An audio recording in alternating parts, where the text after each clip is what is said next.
Like I always say, wealth creation is not rocket science. And while finance can be serious, but learning about it need not be. And if you have seen this person's videos, you will agree with me. Today we have with us Shankar Nath, one of India's favorite finance content creators who has over 2 decades of experience in the BFSI sector. In today's episode, Shankar talks about his transition from corporate career to full-time content creation, his financial plan around the same, and in a very special segment, Shankar answers India's most asked personal finance questions. Oh, that being said, let's get started.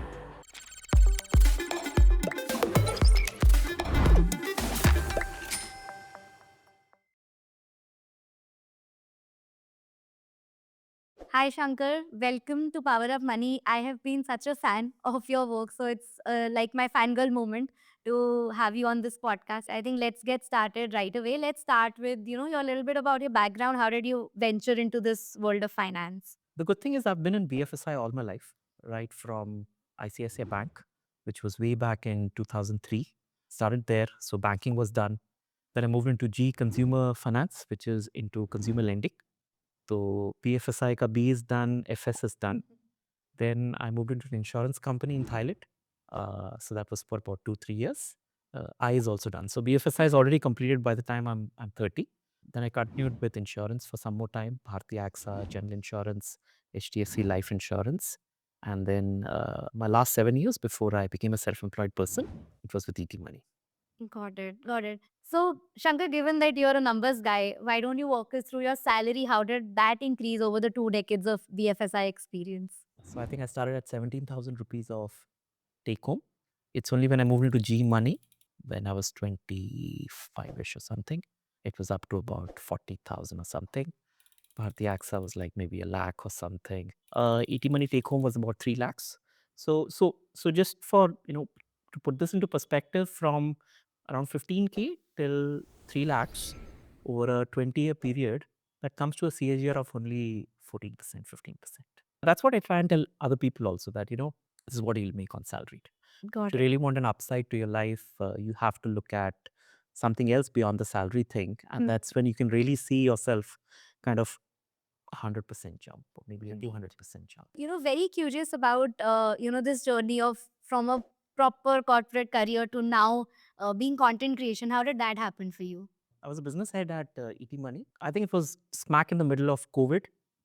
We had already taken a hit in our salaries. A couple of months back, I was told to create some videos on insurance. I liked it. So I said, okay, let me just give this a shot. And our subscriber base was 30,000 when I started. I took it up to almost 3.5 lakhs in a couple of years. So I did that for 2 years, and somehow convinced my superior that I need to branch out on my own. And it was in November of 2022 that I started my own YouTube journey. On the financial part, I had accumulated about 2.5 crores by then. So I was 42 then, and I said, okay, I have 2 CR with me right now, and let's use simple mathematics. So if I compound 1 rupee at 12.2% over 20 years, then 1 rupee becomes 10 rupees. Retirement, let's say, is at the age of 62. So effectively, I have 20 crores for my retirement. So all I need to do for the next 20 years is put food on the table. So that was the mental math. Seems stupid now when I think of it, but at that time, that was the overlying logic. And 20 years of working had done. I mean, you have to have some skills with you which would be monetizable, right? So that's the logic with which I went, and thankfully it's worked well. No, fair. And I think that's a very practical way to approach at things. And as long as you're taking care of the expenses and your retirement fund is taken care of, I think life is too short and you should try out, right? Exactly. Correct. So I think very fair. And just following up, when you moved into content creation, was there like a time frame in your mind that you could by 6 months into this, I'll be able to match, what I was taking home back in the job days? I've kept 2 years. 2 years. I Okay. kept 2 years. So, and that has happened. So it happened in like 1.5 years that I was able to match what I was making there. In fact, this is also interesting. You know how much YouTube pays me for one view? One view gives me around 15 paisa. 15. 15 paisa. Correct. Okay. The first month was 5,000 rupees. Hmm. Then it was around 23, 24,000 for a decent 4-5 months. Then it became 40,000 for like a period of time. The highest it's ever touched is 1.6 lakhs Okay. in a month. Now, if I don't publish anything, let's say for an entire month, I still make about 60,000 rupees. And in terms of your overall breakup, how much is through, say, video monetization? How much in percentage terms is through? No, I use the numbers. It's okay. So around 1 lakh on an average is from YouTube AdSense. Okay. That's what I get in a month, and I do only 4 videos in a month. Okay. So almost every video gets sponsored. I charge around 1.2 lakhs per video. Got it. So 5.5, 6 lakhs per month. Got it. Got it. Perfect. And Shankar, given you have so much expertise, you have worked over 2 decades in BFSI sector.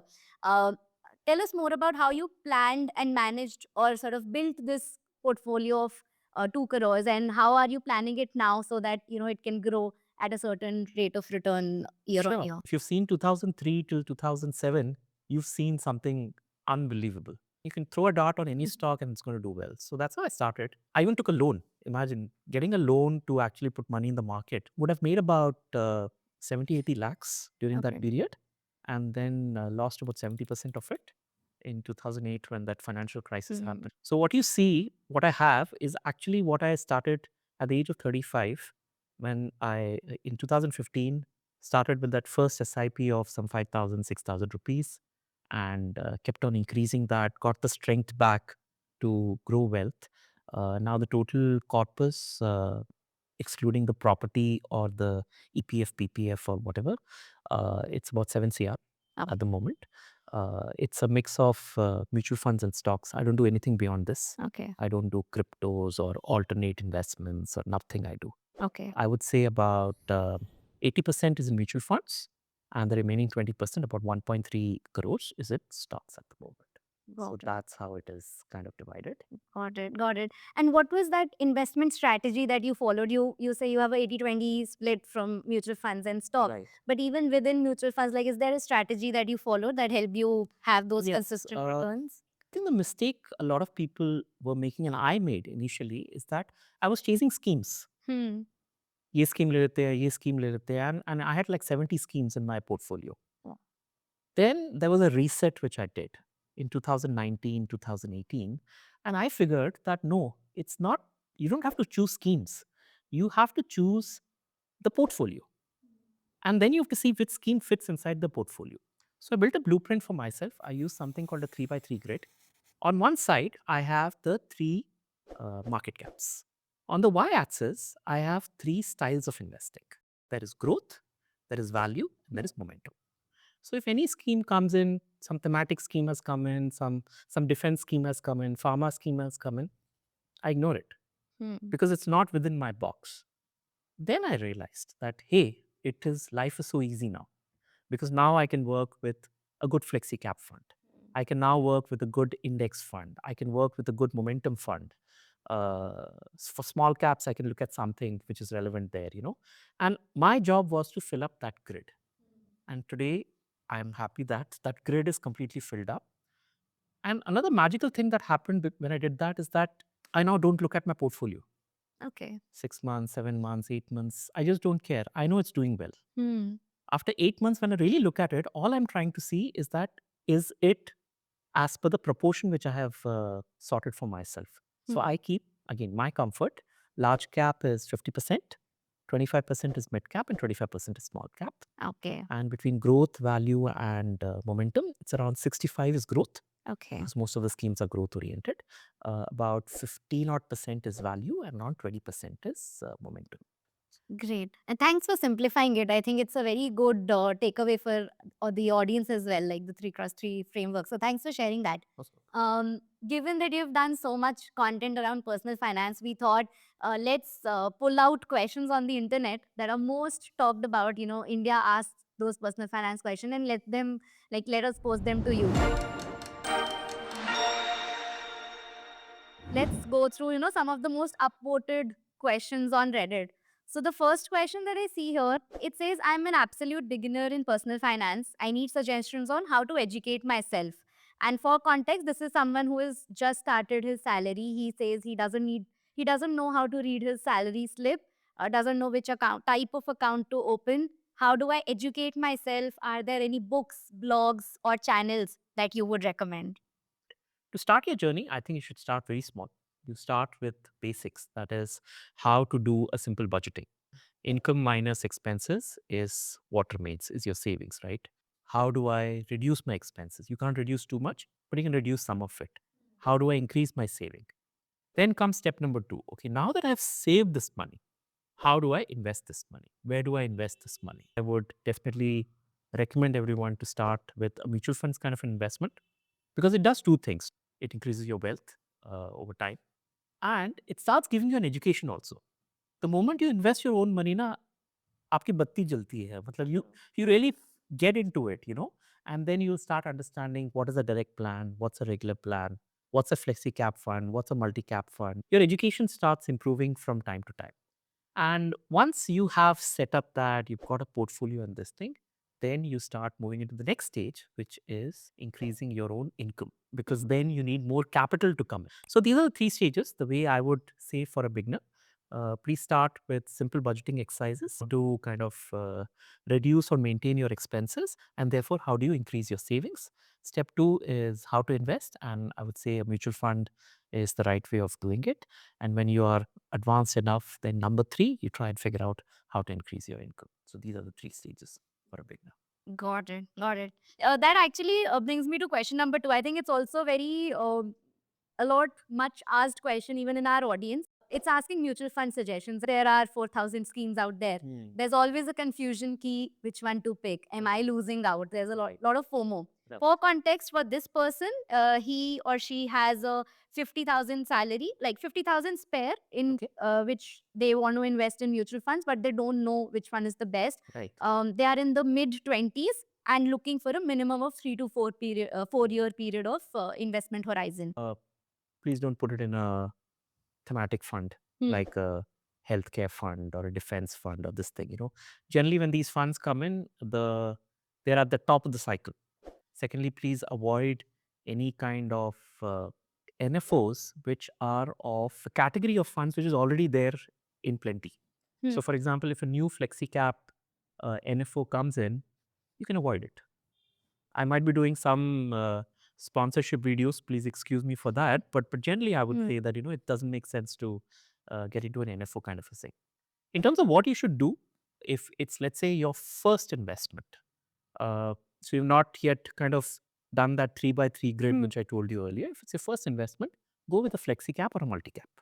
Got it. It gives you the growth style for investing. It gives you enough access into large caps, mid caps, and small caps. You have to choose only two funds for your lifetime.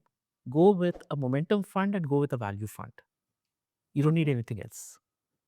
Okay. And I did the mathematics around it, I did the calculations around it. And what it said is that irrespective of whatever rolling period you take, you're going to do between 15 and 16%. Because momentum and value, they kind of counteract each other. True.